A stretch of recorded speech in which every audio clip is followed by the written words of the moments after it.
Although you'll have heard me state that I'm both a Muslim and a non-dualist. At its simplest, this means that Allah, indeed Iblis, the devil, cannot be separated from Allah's creation, including man. The concept of non-dualism is based on the belief that dualistic nature of the world is an illusion, and that the true reality is non-dual. This is not easy to understand, but in simple terms it means that everything is interconnected and cannot be separated from each other. For many non-Muslims, and indeed a vocal minority of Muslims, this seems to contradict what they know about Islam. But I maintain this has been the prominent view throughout the history of Islamic thought. It would be, I would be the first to agree that few Muslims give much thought to this and would instinctively default to the materialist view of the universe. But deep down they are aware of the impact of non-dualism on Islamic thought. Nor am I arguing that many Muslims enjoy the mental gymnastics of Western non-dualists. Why should they? After all, they're much less attached to the materialism and rationalism of the Enlightenment, and thus much more able to hold seemingly contradictory beliefs. Indeed, Western academics would argue against my proposition by atomising religion, philosophy, and atomising within these, using a materialist logic to progressively defeat my argument. But does this not prove my point? For non-dualism is felt through the heart, and no degree of materialist logic may ever comprehend this. Just as all too often Christian non-dualism is boxed within Gnosticism, Islamic non-dualism is confined within Sufism. But such categorisation is a deliberate act of marginalisation. Indeed, whilst many in the West find non-dualism impossible to comprehend, implying that the whole world feels the same as them, dualism refers to a mode of perception and understanding that divides reality into separate and distinct parts, such as self and other, good and evil, and so on. Dualist thinking is based on separating the perceiver and the perceived, reinforcing the illusion of separation itself. But non-dualism would be the dominant philosophy across the world, but particularly within Eastern spiritual beliefs. Using a grossly oversimplified rationale, if non-dualism is associated with the East, it should be apparent that the major concentrations of Muslim believers are also in the East and not the Arabian core. Non-dualism, or the unity of existence, cannot be discerned with a materialist religious approach.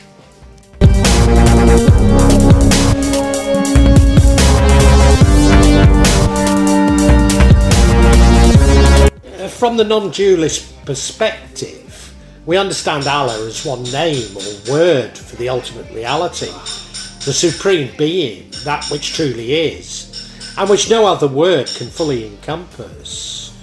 Lying as it does beyond the capacity of the individualised mind. Non-dual experience refers to the state in which a person receives reality without dividing filters from their mind. In this experience, individuals transcend the division between themselves and the outside world, viewing them as unified, boundless, impenetrated, and interrelated. This Islamic mysticism has a particular quality, which to some extent it shares with Jewish mysticism, in the embodiment of a higher truth, which first draws the heart and the mind of the seeker. It's not a person, but a book, a written text, Al-Quran. Yet some Muslims cannot go beyond the literal meaning of words and learn to think in terms of concepts, taking words only as direction, signs, so that we may reach the meanings they reference. We can't break out of this rigidity. In common with many religions, Islam incorporates ethical dualism, which in certain individuals and groups is seen as essentially good or bad, which contradicts non-dualist thought. This appears to have come from Zoroastrianism through Christianity to Islam. Worse still, so many Christians cannot comprehend Al-Quran without comparing it to the Gospels. A minority use this paradigm to completely fabricate the contents of Al-Quran, believing it to contain stories about the life of Muhammad. But for those who have read it, and even so almost always in translation, they're confused by its thematic organisation, ignoring the temporal, describing the past, current and present as one, unable to get beyond its confusing literal interpretation.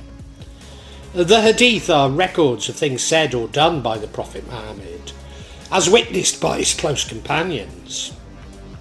These being closer to the Gospels, but often contradict each other, with only limited attempts to create a definitive body of Hadith. Although Abu Hamid Muhammad al-Ghazi, 1058-11, on whom I will speak later, does attempt to provide a definitive approach to Islamic theology and indeed jurisprudence, Hadiths are central to the Islamic religious and spiritual tradition, yet many touch on the same themes as non-dualism. Thus non-dualism is experienced through unity with Allah, which teaches the ultimate reality is a single, unchanging, infinite, infinite consciousness that transcends dualities.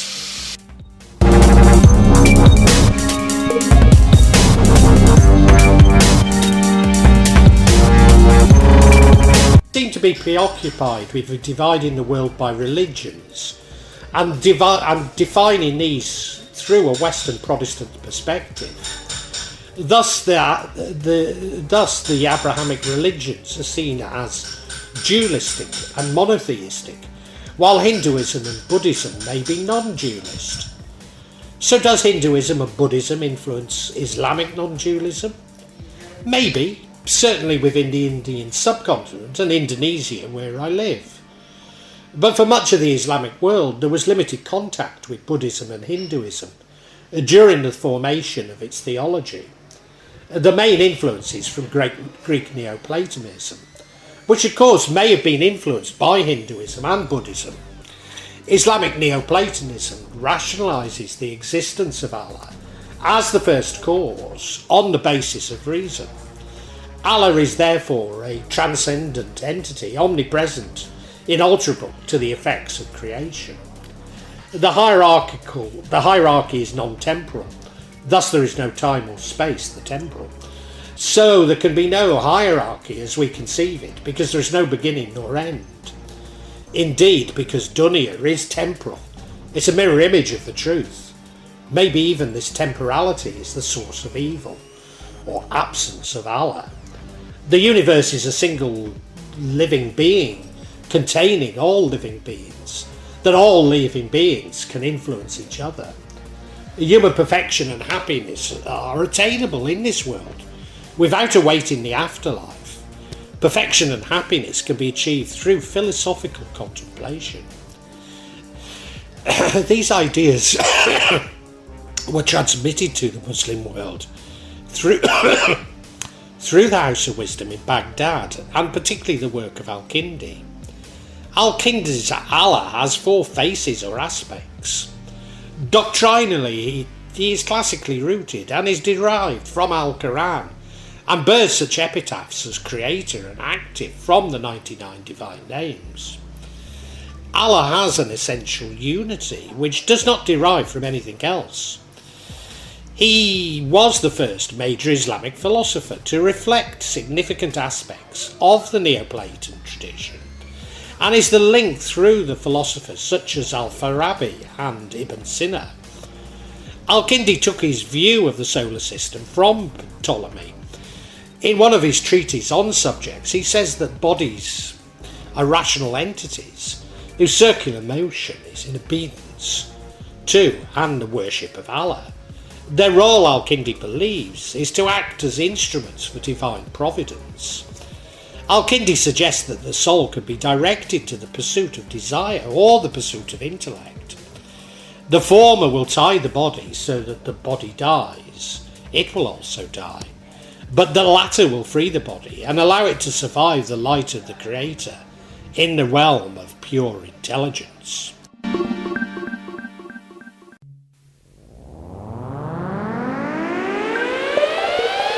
This Neo-Platonism was particularly taken up in Persia.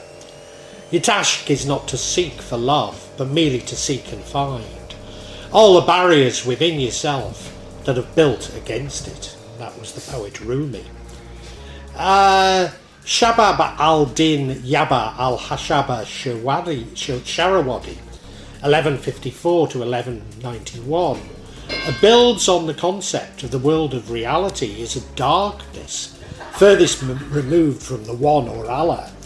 Sharawadi's cosmology of light takes the Neo-Platonic cosmology to a different level, influenced by Zoroastrianism, with the light providing the glue that seems to be missing from so many descriptions of the Neoplatonists' cosmology.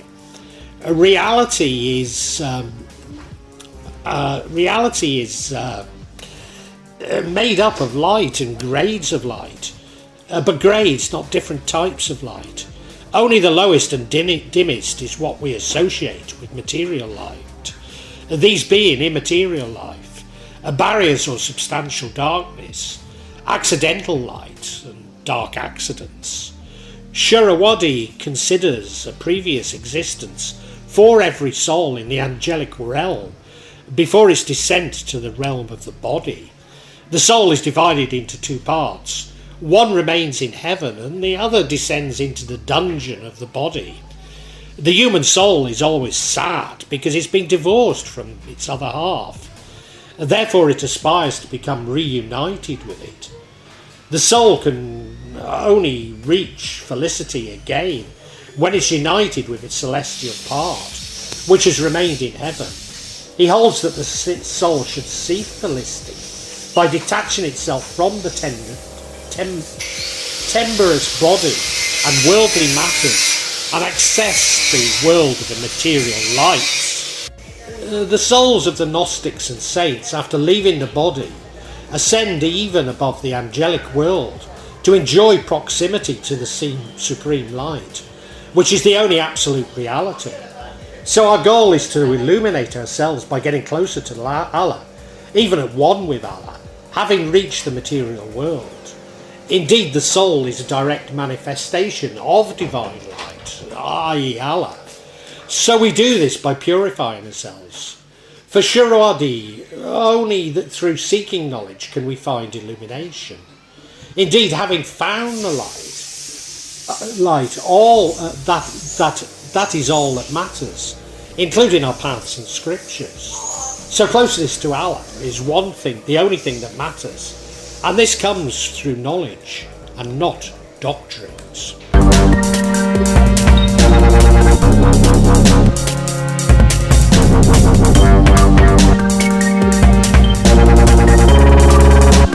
The work of the Ikhwan al-Ṣafa, the Brethren of Purity, also the Brethren of Sincerity, on whom I've issued a number of vlogs, writings quickly spread to Al-Andalus, influencing Ibn Arabi. Ibn Arabi takes us on a journey to explore the mysterious relationship between existence and non-existence, God, creation, and much more in his fascinating theory of reality. Ibn Arabi does not consider Allah an entity or a thing that exists, but existence itself, pure wadat al-wujud, the unity of being, not any existence as such, but also consciousness, awareness, knowledge, love, and ecstasy. For Ibn Arabi, the level of absolute unity There is neither night nor day, neither male nor female, neither disease nor healing, as described by Ibn Arabi. This is a place and time where there is no duality. Indeed, taken its conclusion, no place and no time. Creatures are the various modes of non-existence by which Wujud delimitates it. They are the loci of Allah's manifestation, so far as they define and thus manifest the hidden and undifferentiated attributes inherent in the treasure of Wujud. For Ibn Arabi, the ultimate goal of mysticism is not unity with Allah, for that would mean there is something separate and different from Allah, which would mean duality. In this respect, Ibn Arabi can be seen as the ultimate dualist, but many others see, including I, see him as much less radical than those who followed him. According to Ibn Arabi, the goal of mysticism is to realise there never was a you to being, and what separates from Wujud. A core theme is from the Persian poem. This is a core theme from the Persian poem, The Conference of the Birds, which I've issued a vlog on. In the process of breaking incredibly strong identification, we develop our egos with a specific image based on which either demean or praise ourselves, compare ourselves with other image, and suffer a lot as a result. It's the realisation that the small self is in fact an illusion. That there never has been a separation between you, anyone else, or Allah. Thus, Ibn Arabi is firmly located within the non-dualist tradition, although often using dualistic metaphors. I believe so that others can comprehend him.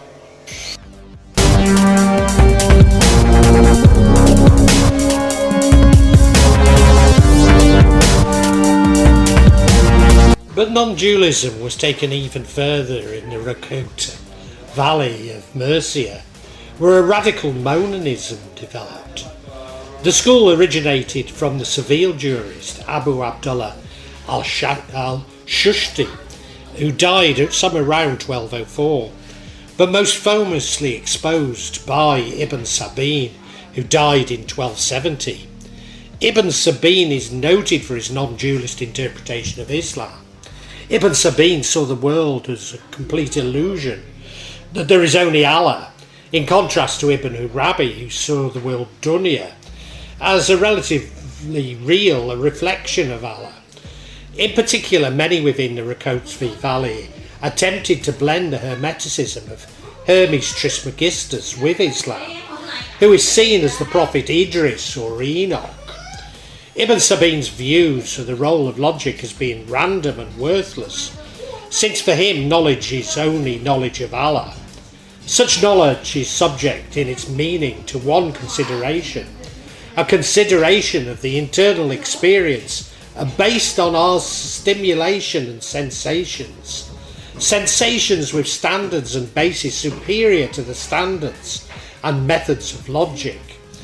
Since according to Ibn Sab'in, the unity of existence is a criterion for understanding existence, examination of the various phenomena of existence would be incompatible with such unity, and hence would mean the proposition of ideas of Allah superior to and separate from his.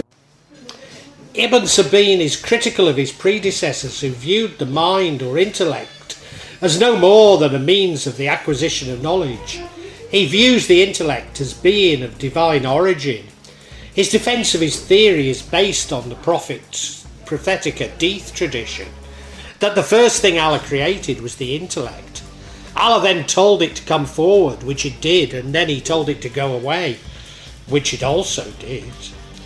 Like the intellect, the self is not merely a means by which perception takes place, but should rather be perceived as a goal in itself, a goal which constitutes the knowledge which the Sufi takes. Ibn Sab'in's theory, the self, like the intellect, is a divine creation. The path that leads to unification with Allah, then, is based on discovery of the self, or, more correctly, discovery of the secrets which Allah has entrusted to us. Unification with Allah is thus an internal experience, which does not follow the philosopher's accounts.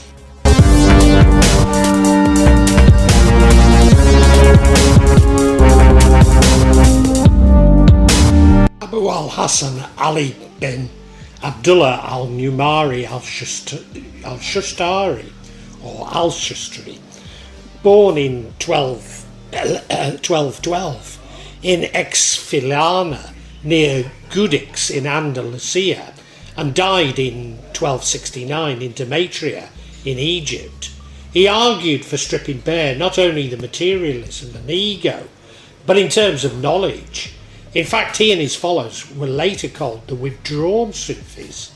Al-Ṣushtari outlines a hierarchical knowledge which responds to then growing epistemological debates between what may be called monotheists or Asharites, or dualist monolists inclined Sufis, and fully fledged monist realisers or non-dualists. The difference between these three perspectives are in how each understands Allah's creation of existence, ijad. The Asharites are monotheists because they inhibit an atomistic creation that exists by virtue of Allah's command. For them, Allah transcends creation, and creation provides the existence of a transcendent creator. Indeed, they seek proof of Allah within the world they inhabit. The Sufis, whilst inclined towards the monotheists, for whom Allah is the sole reality, and for whom all else is non-existent, Adam, they begin by affirming the Asharites' monotheism, but they acquire direct recognition of God through spiritual purification.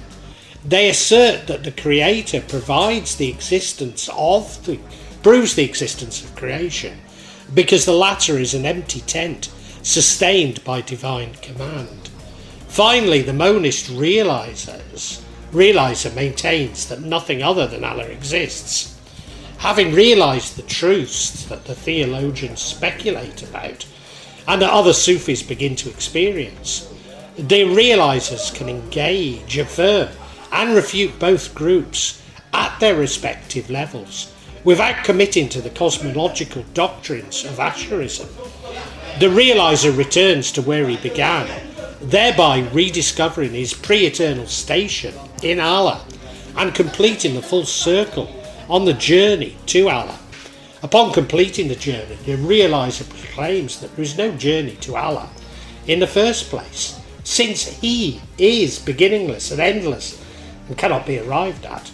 The realiser professes sheer divine oneness, Shiba al-Wada al-Mana, and is directly aware of the divine unity, Shahir Bina, through Allah.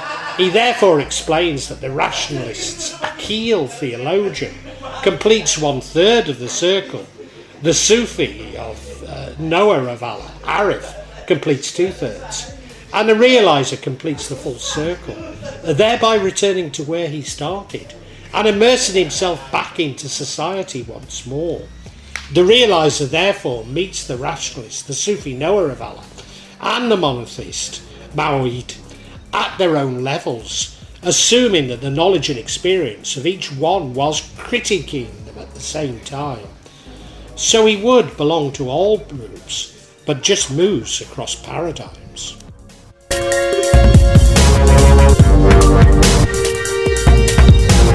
Muhammad al-Ghazalis, 1058 to 1111, is more often associated with Islamic law, the critique of philosophy, or the ethical dimensions of the Sufi path.